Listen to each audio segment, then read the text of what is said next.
আসাম টকছত জুবিন গাৰ্গ কোনো সাক্ষাৎকাৰ কোনো সংগীতৰ অনুষ্ঠান নহয়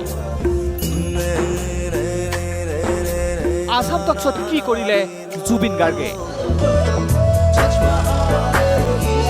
হঠাৎ আসাম টকছত জুবিন গাৰ্গ পিছে টেলিভিছনৰ কোনো অনুষ্ঠানত অংশগ্ৰহণ কৰিবলৈ অহা নাই শিল্পীগৰাকীয়ে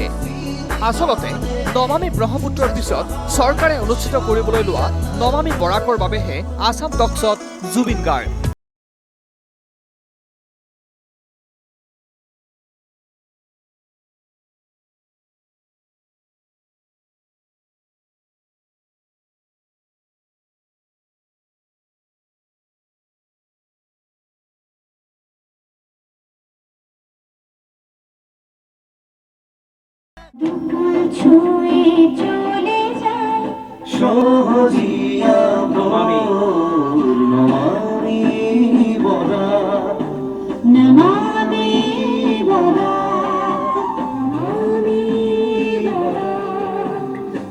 দেশৰ কেইবাগৰাকীও আগশাৰীৰ শিল্পীৰ সৈতে থিম সংটোত অংশগ্ৰহণ কৰিছে জুবিন গাৰ্গেও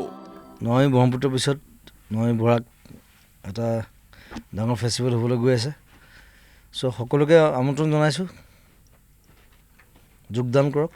আহক চ' সকলোৱে মৰম বিচাৰিছোঁ আশীৰ্বাদ বিচাৰিছোঁ আৰু বৰাকতো আপোনালোকে আহিব বৰাক ফেষ্টিভেল কাৰণ মই তাতে মোৰ কিন্তু 8 বছৰ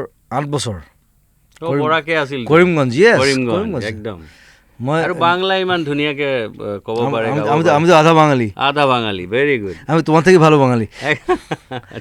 চ' কৰিমগঞ্জ মোৰ নিজৰ জেগা শিলচৰ মোৰ নিজৰ জেগা বৰাক ভেলী মোৰ নিজৰ জেগা সৰুতে মই তাতে আছিলোঁ সকলোৱে আহিব এনজয় কৰিব বৰাক ফেষ্টিভেল